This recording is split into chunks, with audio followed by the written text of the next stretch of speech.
Who is the most powerful man in America? Let's talk about it. So we know that our government is supposed to hold each other accountable.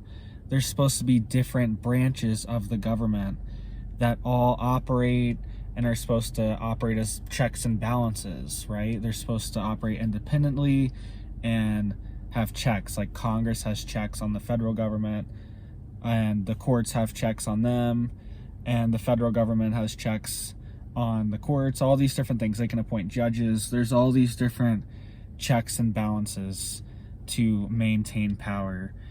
But what if I told you there is a group that's quasi-government, not even really part of our government? It's public and private, so it's both. It's part, but it's also not part. What if I told you there's somebody almost above the government? And what if I told you that they're so powerful that their decisions affect your life every day, and they literally hold the balance of our country in their hands right now? And while this person has the economy in the palm of their hand, here's some headlines to hit too. Stagflation fears surge to highest level since 2008. Bank of America survey shows sentiment is dire. So 3/4 of money managers expect weaker economy over the next 12 months. So it's pretty much a worst case scenario we are being warned for. And we did it, guys. Congratulations. The national debt is officially 30 trillion. I didn't even realize until I was making this video. So we did it. That means your debt per citizen is $91,624. That's what you owe the Federal Reserve. So, and that's debt per citizen. Debt per taxpayer, that just includes like kids and stuff, which aren't going to pay anything. So debt per taxpayer, $242,985. That's how much you owe the Federal Reserve.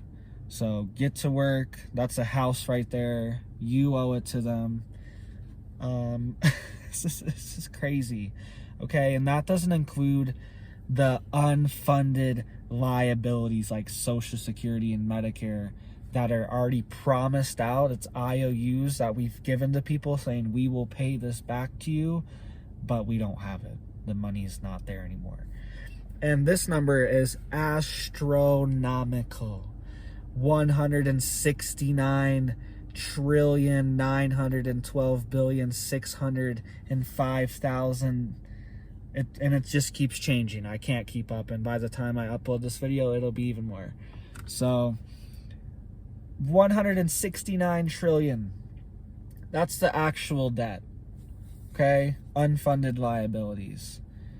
Insane. And it says liability per citizen $509,993. So get to work, guys. Get to work. You signed it up when you signed your Social Security card.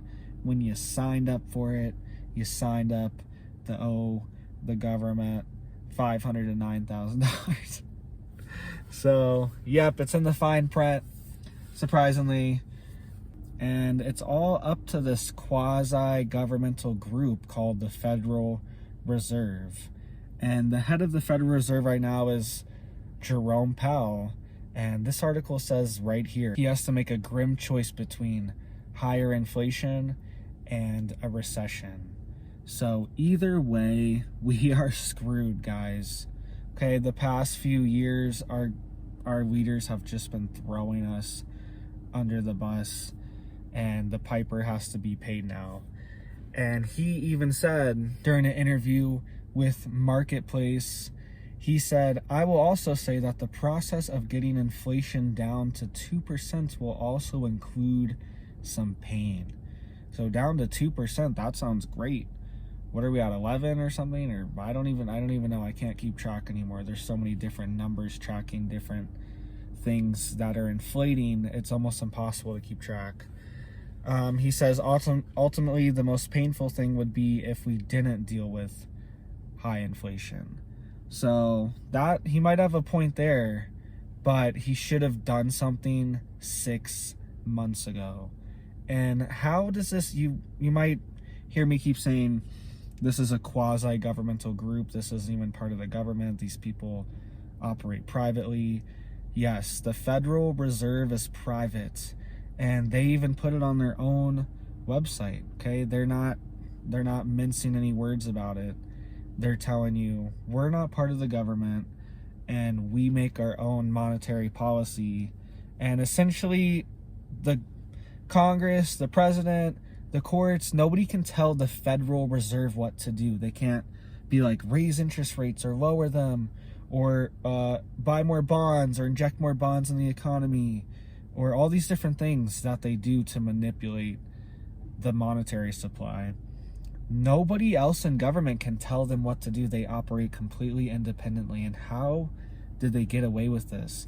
There's no other agency that's like this. All the other agencies you see, you know, like the EPA or the FBI or the DOJ or all these different, they are all under the federal government, under control of the president, okay?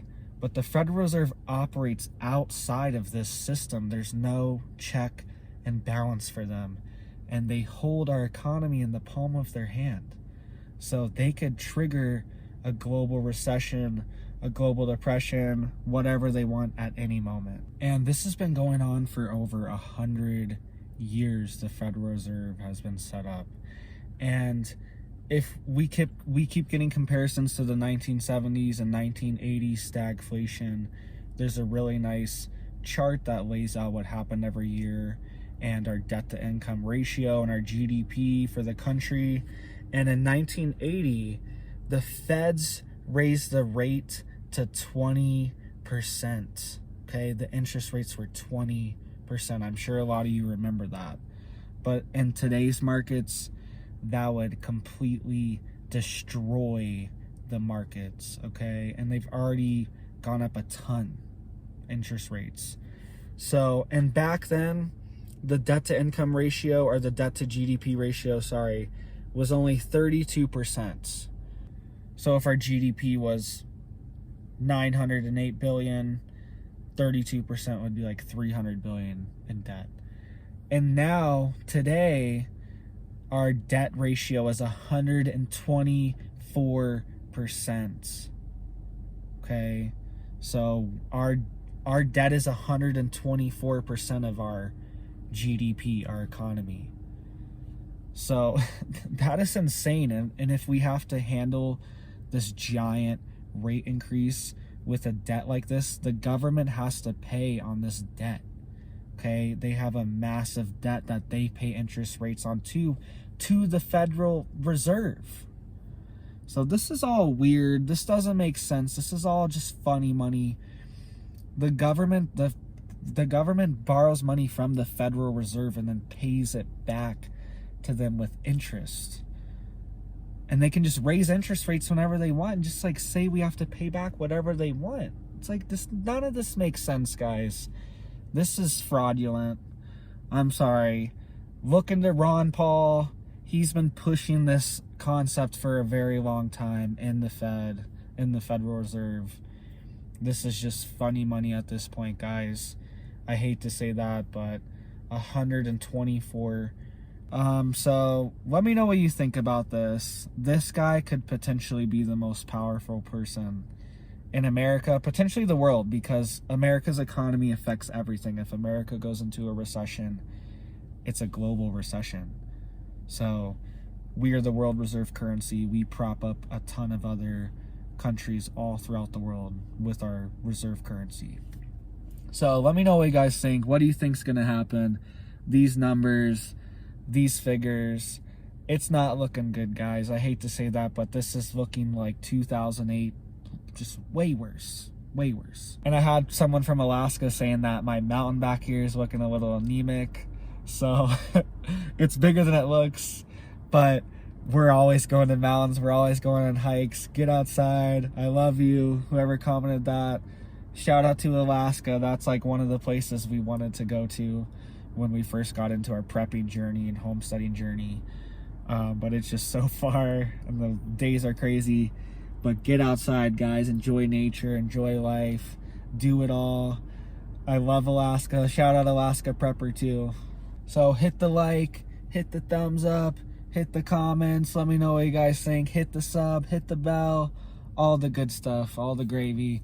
Thank you guys. I love you guys. You guys are a blessing in my life. Every view counts. Everyone talking to you counts. Thank you so much.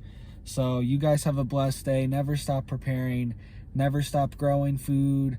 Never stop getting ready. Never stop stockpiling. Never stop getting more knowledge. And just keep it going, guys. Proud of you guys. Have a blessed day. Thank you.